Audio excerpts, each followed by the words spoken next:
maybe not all at once, but I think that we can have it all. And I believe that,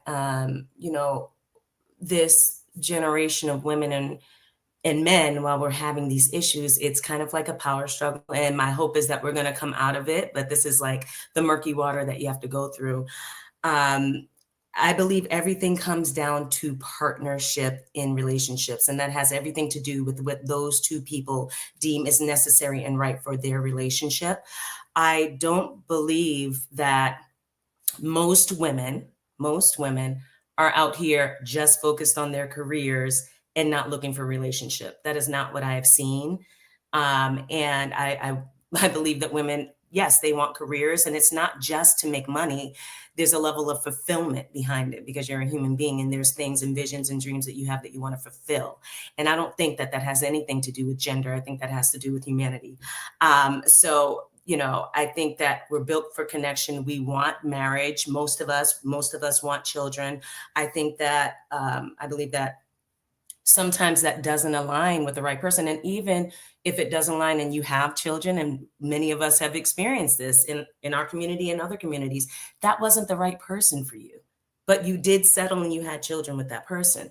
So there are so many variables here. I think the solution, or starting the solution to the issue of how are we going to turn all of this around, is like Aisha was saying, we start having these conversations with our children early.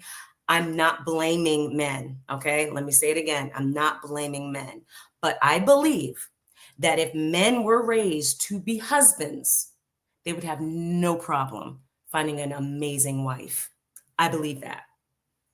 And there are way more women out here than there are men. So just numbers only, it's stacked in their favor. So we have to look at that and say, why isn't this happening?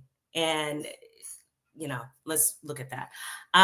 So partnership, raising our children to be married, to be wives, to be husbands, and also making sure as a parent that your son or your daughter is part of that pool.